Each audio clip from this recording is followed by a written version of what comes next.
love family. What's up? Jesse Tree here. Just getting some sun gazing on. It's a beautiful day. It's a beautiful practice. Getting the tones and vibrations of the day, the light codes of the day.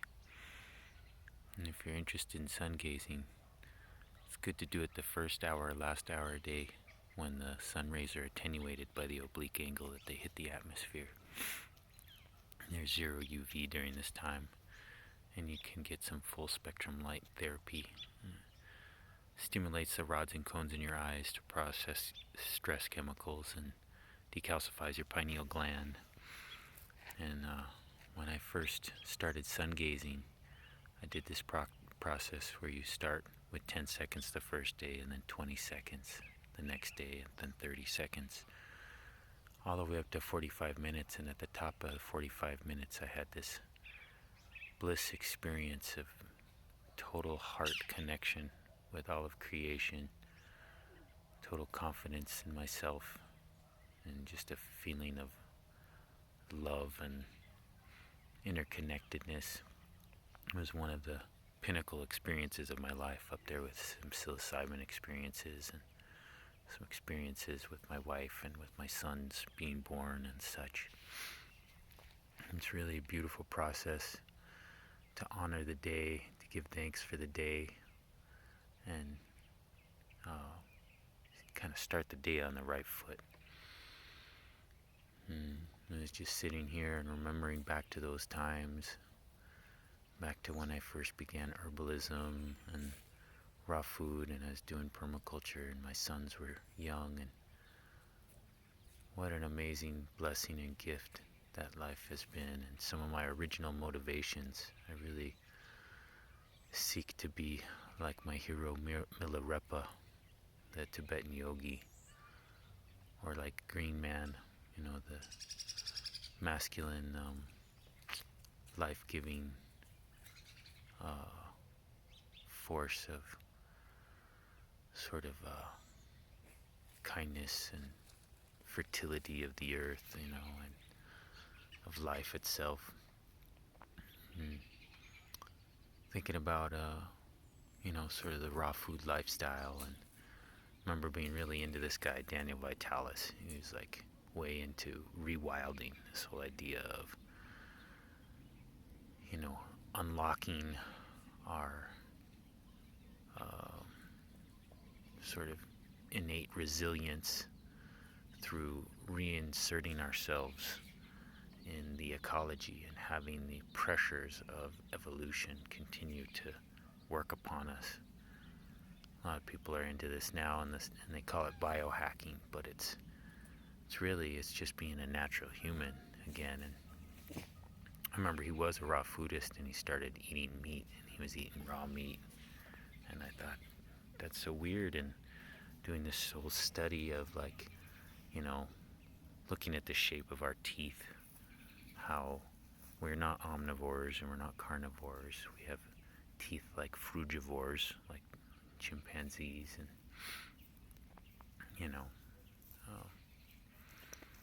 and how we have this convoluted gut, that isn't ideal for eating meat, because it can get stuck in all the different convolutions. You have I forget how long your intestines are, but they're extremely long,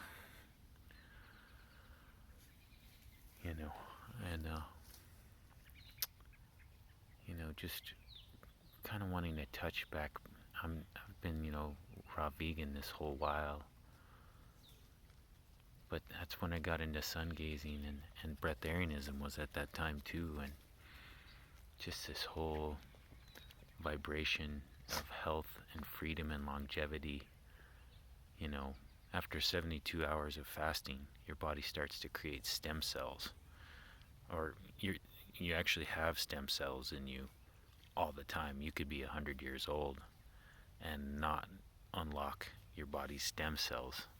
And they're doing all this stem cell therapy now, and stuff is super expensive, and they use fetal cells and all this weird stuff. But you already have that inside of you, and we just have to unlock it. People are talking about longevity and longevity diets, and one thing they've keyed in on is actually what's just as important as diet is this sense of community, sense of happiness, you know, time in the sun, sort of a connection to, like, sort of spirituality. And after all these years, I've been doing this for 13 years, I still feel longings in those ways.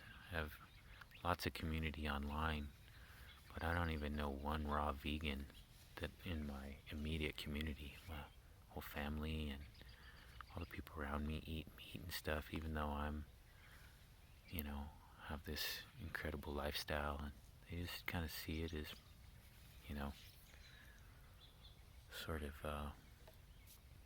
plain and everyday, and it is, but I definitely feel this longing for a greater sense of community, and this shared love of ahimsa, of nonviolence, of being kind to animals, being kind to all life, to nurturing life. The word husband actually is connected with husbandry, your ability to grow food or to tend animals, that's the natural, in terms of this green man thing, the natural sort of innate desires of a father, would be to, or a husband, would be to nurture life. So, anyways, I just thought I'd share my thoughts this rising as I'm gazing here with Father Son and with my animals. I got my cat here, and Charlie dog over there. And this message resonates with you, give me a comment, shout out. Are you feeling in community? Are you feeling your innate resilience and your connection with nature? I know I've gone in and out, and even though I spend every day in the garden or in the forest and working with herbs and stuff, I feel like I need to reestablish or re-envision my connection with these things, and with my original heart's desire to awaken, to become enlightened, to change myself so I can change the world, and to rely on the firm foundation of nature. But I think part of it is I've been chasing economic freedom, which is still meaningful to me, but not as much as just freedom on the whole. And I feel like the economics of our system have us bound at the root chakra from our true freedom. We're all here on Instagram trying to make an impression, try to impress people, try to create business. And I want to drop any of the facade, any of the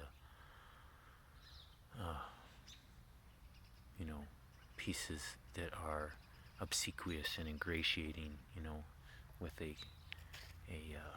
any kind of motivation connected behind it, just inspiration. Because motivation is like, a carrot in front of you or a whip behind you, whereas inspiration is the fire from within. So that's what I seek in myself. I know it's there. I've lived with it for many years, but I need to rekindle that fire, and I want to see it in other people and feel that vibration grow. I think that's the way we're going to get free of this collective situation, rebalance and harmonize our spirits and our bodies and our minds, and heal the earth. So, yeah, drop a comment. Hope you have a beautiful day, family. Be well.